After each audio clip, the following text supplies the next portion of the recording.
warahmatullahi wabarakatuh. Jumpa lagi dengan saya Siti Aminah Nurdiana dari Prodi SI 3A.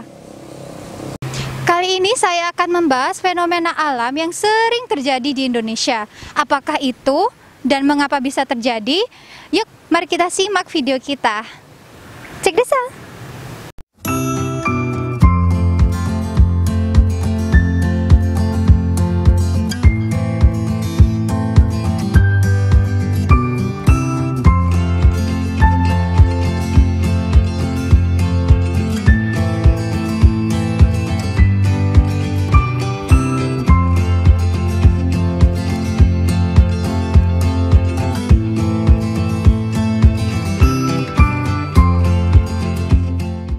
Perlu kita sadari, banyak sekali fenomena alam yang terjadi di Indonesia, seperti gempa bumi, gunung meletus, dan lain sebagainya.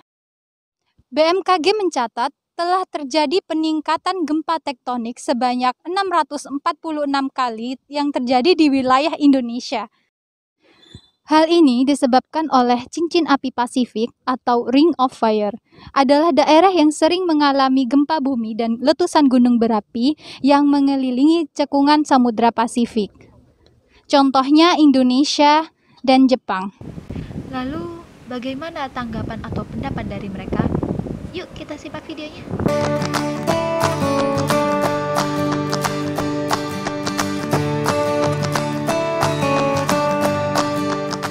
Terkait dengan bencana terakhir ini, khususnya di Semeru, sebetulnya pemerintah itu sudah ada yang sudah punya namanya early warning system kalau nggak salah namanya. Jadi sistem peringatan dini itu ada di BMKG. Jadi menurut beberapa informasi yang saya terima sebagai masyarakat saya ya, itu pemerintah sudah 1 hari atau 2 hari sebelumnya sudah mengingatkan, khususnya yang ada di Gunung Semeru, sudah mengingatkan kepada masyarakat bahwa ada kenaikan jumlah gerakan atau intensitas gerakan Gunung Semeru. Sudah disebarkan melalui pesan singkat sosial media. Kenapa masih ada korban? Ini kembali kepada yang namanya kesadaran masyarakat kita. Kadang-kadang masyarakat kita sudah ada peringatan, cuma kadang-kadang tidak digubris cuma kadang-kadang lalai. Kita lihat di beberapa video sudah ada lava panas keluar ke sungai-sungai. Itu masyarakat kita malah beberapa ya oknum ya, saya katakan oknum, tidak semua, mendatangi lava yang panas itu malah selfie, malah bikin video kocak yang sebetulnya itu kan membahayakan bagi dirinya dan orang lain, seperti itu.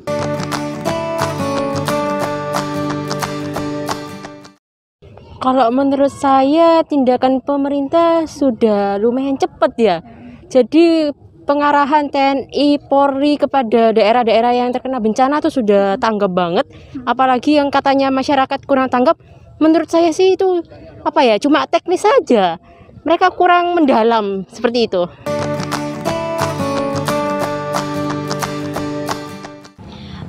Kalau dari pendapat saya sendiri sih, sebenarnya pemerintah sudah sangat sigap ya untuk menangani bencana alam yang terjadi di Indonesia, apalagi yang tadi sempat terjadi beberapa hari yang lalu itu ya di sana itu. Nah, sebenarnya juga dari pihak masyarakat maupun kepolisian dan banyak sekali masyarakat yang membantu dengan sigap gitu. Akan tetapi mungkin akan lebih baik jika ada lagi info yang lebih tepat selain ada di televisi, karena kebanyakan dari kita kan juga mendapati hoax yang ada di internet gitu ya, ada di sosmed gitu. Nah, kita butuh informasi yang lebih valid sih, yang bisa datang secepatnya ke masyarakat yang bisa membantu gitu.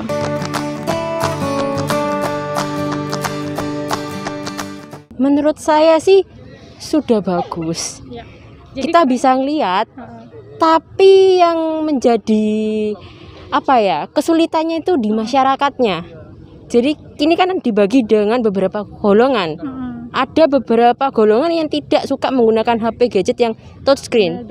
Nah, jadi di sana kesulitannya, apalagi untuk daerah-daerah yang terkena bencana alam itu kita lihat dari perilaku masyarakatnya itu kan berbeda-beda.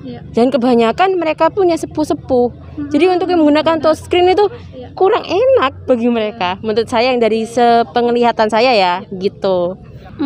Gimana ya, untuk fasilitasnya mungkin ya sudah mumpuni ya, karena cepat sekali, sangat sigap di daerah tersebut langsung diatasi gitu ya. Akan tetapi sebenarnya ada banyak sekali masyarakat di luar tempat tersebut ingin membantu gitu kan, karena kita kan kegotong royongan, kemasyarakatan, keindonesiaan, kebinekaan tuh kelinkaan kita tuh benar-benar sangat tinggi. Jadi ya sangat amat mungkin jika ada aplikasi lain ya yang sangat bisa menggapai seluruh masyarakat di Indonesia. Misal kayak satu Indonesia tuh punya satu aplikasi yang sama di mana semua Indonesia bisa mencakup jika ada suatu bencana alam yang terjadi secara tiba-tiba. Kita Jadi bisa memantau perkembangannya ya, gitu ya. Kita bisa tahu sampai mana sih kemajuannya gitu.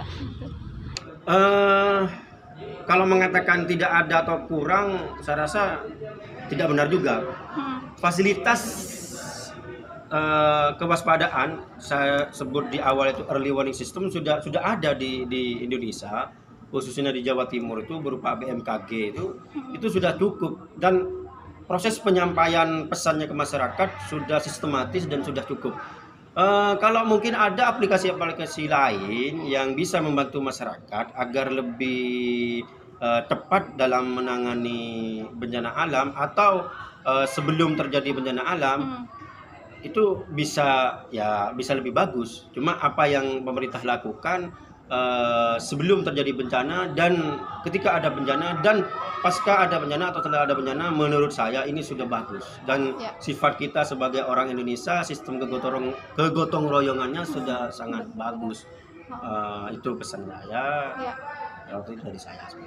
Oke, tapi yang jadi masalah ini Pak, nggak semua orang dapat mengakses BMKG. Maksudnya tidak semua orang mengetahui kalau ada aplikasi BMKG ini gitu loh. Sebetulnya BMKG itu kalau dibilang aplikasi sih bukan. Itu sebuah lembaga, Badan Meteorologi dan Geofisika. BMKG itu punya beberapa media sosial, dan media sosialnya teman-teman bisa ngakses. Nanti ketik aja BMKG di Google, itu di sana langsung keluar BMKG, dan beritanya insya Allah selalu diupdate oleh mereka gitu. Cuma mungkin butuh aplikasi yang ada di setiap HP masyarakat, smartphone masyarakat, yang langsung connect dengan BMKG. Mungkin butuh itu. Iya, betul. Itu seperti itu. Baik, sudah. Terima kasih banyak. Sama-sama. Iya. Oke, sekian video dari saya, semoga bermanfaat dan jangan lupa tinggalkan komentar di bawah, dan sampai jumpa di video selanjutnya. Bye bye.